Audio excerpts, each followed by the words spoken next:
아멘. 오늘 본문은 우리가 너무나 잘 아는 여리고성 정복의 절정의 장면을 보여주고 있습니다. 여리고성이 드디어 무너지게 되는 것이죠. 6장 앞부분에 보면 이스라엘 백성들은 하나님의 명령에 따라 침묵과 행진으로 여리고성을 돌게 됩니다. 6일 동안 그렇게 한 바퀴씩, 하루에 한 바퀴씩 6일 동안을 침묵하는 가운데 여리고성을 돌게 됩니다. 그리고 7일째 날, 마지막 날 7일째 날은 7바퀴를 돌라고 하나님 명령하십니다. 그리고 마지막 7바퀴째에 제사장들이 나팔을 불 때에 여호수아가 명령하죠. 외치라라고 명령합니다. 그럴 때 백성들이 소리를 지르고 함께 함성을 지르게 됩니다. 그렇게 마지막 7째 날 7바퀴를 돌고 나팔을 불고 그렇게 함성을 외칠 때 여리고성이 무너지게 되었던 것입니다. 여러분 오늘 읽은 말씀 6장 20절의 말씀을 같이 함께 읽어보겠습니다. 6장 20절입니다. 시작.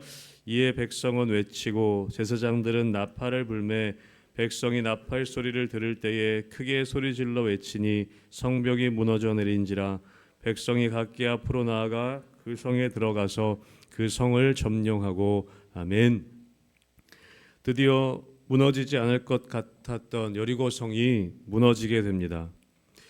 여러분 요단강을 건널 때도 마찬가지이지만 여리고성의 점령의 핵심은 무엇이냐면 하나님의 말씀의 순종의 결과라는 것입니다.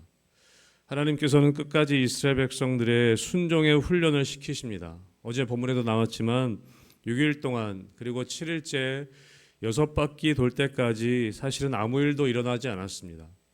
여러분 우리가 순종할 때 가장 어려운 것이 있다면 무엇이냐면 순종하는데 아무 일도 일어나지 않는 것처럼 보일 때입니다.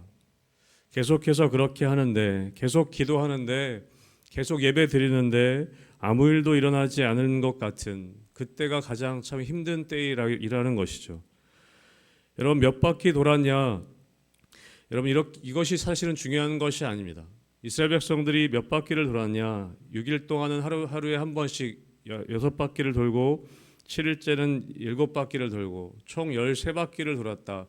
여러분 몇 바퀴를 돌았냐가 사실은 중요하지 않습니다. 우리가 성경 퀴즈 할 때 여리고성을 전체 몇 바퀴 돌았습니까? 어떤 분들은 7바퀴 돌았다. 그리고 어떤 사람들이 13바퀴 돌았다. 그래서 13바퀴가 정답이죠. 여러분 13바퀴를 돌았냐 7바퀴를 돌았냐가 사실은 중요한 것이 아닙니다. 이 여리고성, 이 성을 무너뜨리는 이렇게 성을 무너뜨리는 일은 사실은 성경에 여리고성 한 번밖에 기록되어 있지 않습니다. 여러분 그때마다 사실은 다르다는 것을 우리는 알고 있습니다. 아이성 전투, 우리 7장에 보면 아이성 전투에서는 그 싸우는 방식이 또 달라집니다. 이렇게 하지 않았다는 것이죠. 여러분 우리는 잘못하면 그 방법에 자꾸 집중하게 됩니다.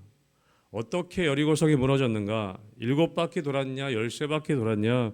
그 방법에 자꾸 포커스를 맞추게 되는 것이죠. 여러분 중요한 것은 하나님 말씀에 순종하는 것입니다. 여러분 잘못하면 우리는 우리의 경험에 자꾸 의지하게 됩니다. 예전에 이렇게 했었으니까, 예전에 7바퀴 돌았으니까, 예전에 13바퀴 돌았으니까, 예전에는 함성을 질렀으니까 우리가 지금 잘 안 되는 것이 그렇게 하지 않았기 때문이 아닌가. 우리는 하다 보면 우리가 해왔던 경험에 자꾸 의존하게 되는 것이죠.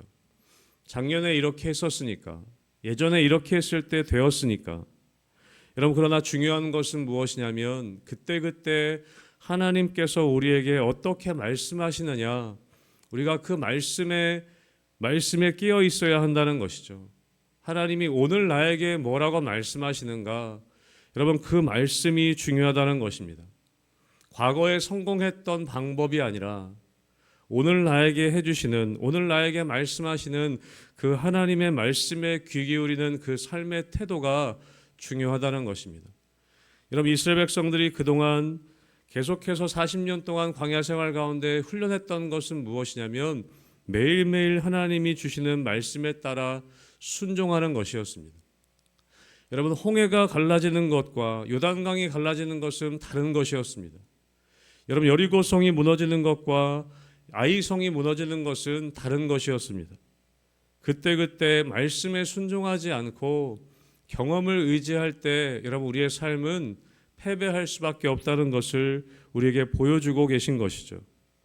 여러분, 하나님께서는 오늘 이스라엘 백성들에게 이 마지막 날 7바퀴를 돌고 마지막에 나팔을 불 때에 함성을 외치라. 그럴 때 무너질 것이다 라고 하나님이 정확하게 명령하셨습니다. 그리고 그 명령을 따랐을 때 오늘 20절 말씀에 나온 것처럼 여리고성이 무너지게 되었다는 것이죠. 사랑하는 성도 여러분, 매일매일 우리 가운데 말씀하시는 그 하나님의 말씀을 의지하게 되시기를 주님의 이름으로 축복합니다. 이런 과거의 방법은 우리가 잊어버려야 합니다.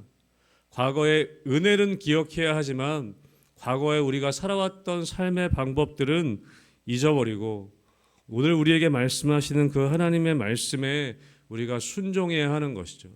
그것이 우리가 해 나아가야 할 순종의 훈련이라는 것입니다. 여러분, 열왕기 하에 보면 나아만 장군, 아람 왕 나아만 장군의 이야기가 나옵니다. 이 아람 군대의 나아만이라는 사람 장군이 나병에 걸리게 됩니다. 죽을 병이었죠. 여러분, 그러나 그 여종 때문에 그가 고침을 받게 됩니다. 이스라엘에 엘리사라고 하는 그런 사람이 있는데, 선지자가 있는데 그 사람에게 가면 당신이 나을 방법이 있을 것입니다. 찾아가게 됩니다. 엘리사에게 찾아갔을 때 엘리사가 뭐라고 이야기합니까? 요단강에 가서 7번 씻고 와라 라고 이야기합니다. 그때 나아만이 화를 냅니다. 열왕기하 5장 11절에 이렇게 이야기해서 나아만이 노하여 물러가며 이르되 내 생각에는 그가 내게로 와서 서서 그의 하나님 여호와의 이름을 부르고 그의 손을 그 부위 위에 흔들어 나병을 골칠까 하였도다. 여러분, 나아만의 생각에는 그렇게 했다는 것이죠. 엘리사가 와서 아주 거룩하게 예식을 치르면서 하나님의 이름을 부르면서 그의 손을 자기의 몸에 얹고 흔들면서 나병을 고쳐줄 것이라고 그렇게 생각했다는 것입니다. 그런데 자기의 생각대로 그렇게 하지 않자 그는 노하면서 화내면서 떠나가려고 했습니다. 여기에 보면 그렇게 얘기해서 내 생각에는, 여러분, 이것이 무서운 것입니다. 여러분, 우리가 신앙생활 하다 보면, 우리가 오랜 신앙생활 하다 보면 이것에 우리가 붙잡힐 때가 있습니다. 내 생각에는, 내가 이렇게 해왔었는데, 내 생각에는 이렇게 하면 될 것 같은데, 여러분, 이것이 우리의 오랜 신앙생활 가운데 잘못하면 빠질 수 있는 함정이라는 것이죠.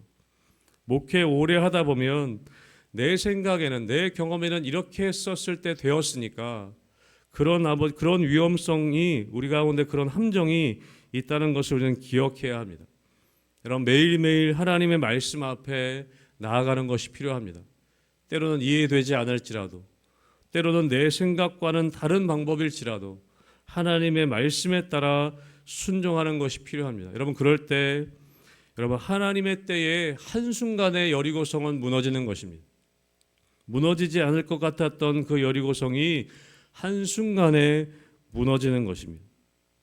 여러분, 우리는 복잡하게 생각하는 것을 하나님께서는 때로는 굉장히 심플하게 행하실 때가 있습니다.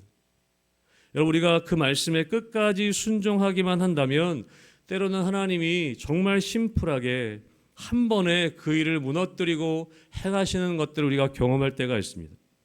오늘 여리고성이 그랬다는 것이죠. 7바퀴를 돌고 함성을 지를 때 그 마지막에 한순간에 여리고성이 무너졌다는 것입니다. 여러분, 그렇기 때문에 여러분, 마지막까지 순종하는 것이 필요합니다. 하나님은 끝까지 순종하는 우리의 모습을 보신다는 것이죠. 저는 그럴 때 여러분의 삶 가운데 무너지지 않을 것 같았던, 여러분, 그것이 마지막 순간에 한순간에 무너지는 역사가 여러분 가운데 있게 되기를 주님의 이름으로 축복합니다. 여러분, 믿지 않을 것 같은 남편이 여러분 어떤 순간에 한순간에 무너지는 것을 경험할 때가 있습니다. 제가 교회 생활하다 보면 그렇게 믿지 않을 것 같은 가족들이 어느 순간에 한순간에 무너져서 주님 앞에 나오는 일들을 경험하게 됩니다. 그렇게 오랫동안 기도하고 우리 남편은 도저히 안 되겠다, 우리 아내는 도저히 믿을 것 같지 않았다 했던 그 사람이 한순간에 하나님께 무릎 꿇고 나오는 일들을 종종 경험하게 됩니다. 여러분, 마지막까지 기도하는 것이 필요합니다. 마지막까지 순종하는 것이 필요합니다. 그럴 때 하나님의 때에 하나님께서 일하시는 것입니다. 그래서 때로는 우리가 이 순종의 분량이 있는 것 같습니다. 때로는 기도의 분량도 있는 것 같습니다. 하나님이 나에게 원하시는, 하나님이 우리에게 원하시는 순종의 분량, 기도의 분량이 우리 가운데 있는 것 같습니다. 각자 다를 수 있지만 하나님은 그때까지 기다리시는 경우가 있습니다. 마지막 그 순간까지 기다리셨다가 우리가 마지막 그 순종의 발걸음을 내디딜 때 하나님이 한순간에 그 일들을 행하시는 것을 우리는 경험한다는 것이죠. 여러분, 그렇게 간단하게 처리하실 수 있는 일들, 하나님은 7일 동안 13바퀴를 돌라고 하셨다는 것입니다. 한순간에 무너뜨리실 수 있는데 하나님께서는 그 일을 기다리고 계신 것이죠. 마지막까지 순종하기를. 여러분, 그렇기 때문에 정말 무너져야 할 여리고성은 사실은 밖에 있지 않습니다. 우리 마음 가운데 있는 것이죠. 우리 안에 있는 여리고성이 더 무서운 것입니다. 여러분, 신앙생활 계속할 때 여러분 전혀 변하지 않을 것 같은 우리의 모습들이 있습니다. 전혀 변하지 않을 것 같은 우리의 마음들이 있습니다. 우리 마음 가운데 있는 이 두려움의 여리고성, 우리 마음 가운데 있는 이 교만의 여리고성, 분노의 여리고성, 상처의 여리고성이 사실은 더 무서운 것입니다. 여러분, 그러나 하나님께서는 우리를 기다리고 계십니다. 때로는 우리가 하나님을 기다리는 것 같지만 여러분, 하나님께서 우리를 기다리실 때가 있습니다. 마지막까지 순종하기를. 한 번만 더 힘내라. 한 번만 그 마지막까지 힘을 내라. 여러분, 그때 하나님께서 하나님의 일들을 행하시는 것입니다. 왜 그러냐면 우리를 약 올리려고 그러시는 것이 아니라 우리의 믿음이 성장하기를 원하시기 때문에 그렇습니다.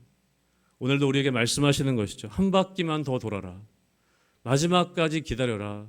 내가 그 일을 행할 것이다 라고 하나님께서는 우리를 오늘도 기다리고 계시는 줄로 믿습니다. 오늘 마지막으로 18절, 19절 말씀에 보면 이렇게 되어 있습니다. 18절, 19절의 말씀 함께 읽겠습니다. 시작.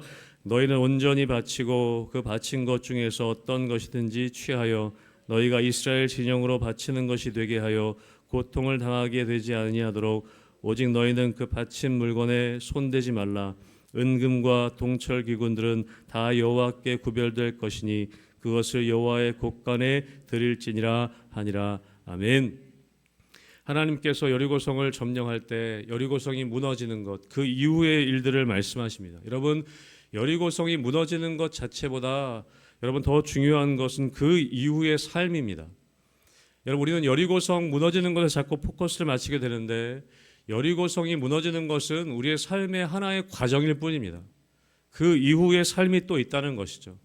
하나님께서 무엇을 명령하시냐면 여리고성이 무너질 때 남녀노소를 막론하고 소와 양과 나귀를 막론하고 칼날로 다 멸하라 라고 말씀하셨습니다. 그런데 손대지 말아야 할 것이 있다는 것도 말씀해 주십니다.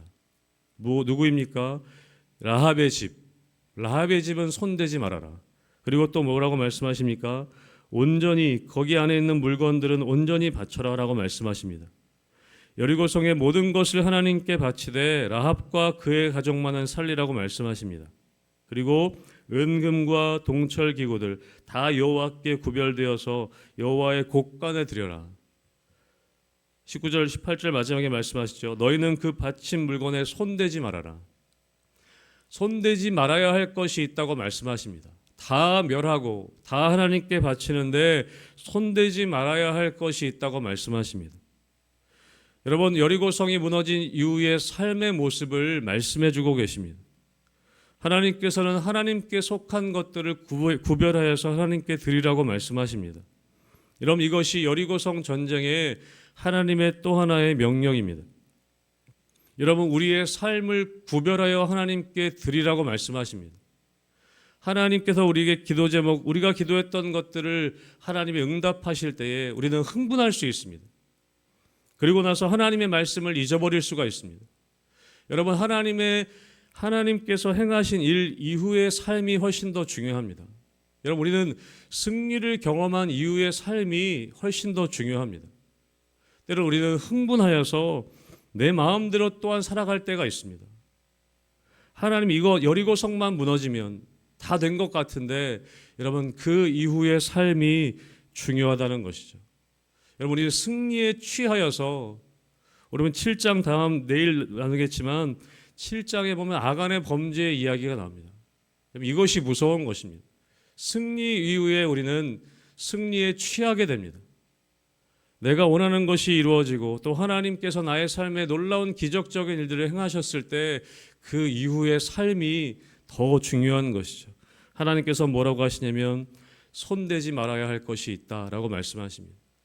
여러분, 여러분의 삶의 자리 가운데 손대지 않아야 할, 여러분 거룩하게 구별해야 할 삶이 있습니다. 하나님 우리에게 승리를 주실 때 우리가 더욱더 깨어서 하나님께 구별하여 드려야 할 것이 있다라고 말씀하시는 것이죠. 하나님께서는 우리를 세상과 구별된 거룩한 삶으로 우리를 부르셨습니다. 여러분의 삶의 자리 가운데 하나님이 구원의 승리를 우리에게 허락하여 주셨다면 우리의 삶의 자리에서 구별하여 드려야 할 거룩한 삶의 모습들이 있다는 것입니다. 여러분, 여리고성이 무너진 것 자체가 중요한 것이 아니라 하나님께 구별된 우리의 삶이 중요합니다. 끝까지 하나님 말씀 앞에 순종하여서 하나님께 우리의 삶을 온전히 내어드리는 그 거룩한 구별된 삶이 우리 가운데 중요하다는 것이죠. 사랑하는 성도 여러분, 저는 여러분의 삶 가운데 여리고성이 무너지는 것 같은 놀라운 승리의 경험이 매일매일 있게 되시기를 주님의 이름으로 축복합니다. 그러나 더 중요한 것은 끝까지 순종하는 것입니다. 그 승리를 경험한 이후에도 승리에 도취되어서 여러분, 우리 한국교회가 부흥에 도취되어서 여러분 끝까지 순종하지 못했던 우리의 모습이 있지 않습니까? 그 결과가 지금 우리의 모습 가운데 나타나는 것 아니겠습니까? 여러분, 끝까지 순종하는 것이 필요합니다. 하나님 부르시는 그날까지 거룩하게 구별되어서 끝까지 하나님 앞에 순종하며 나아가는 우리 성도님들과 우리 교회 되기를 주님의 이름으로 축복합니다.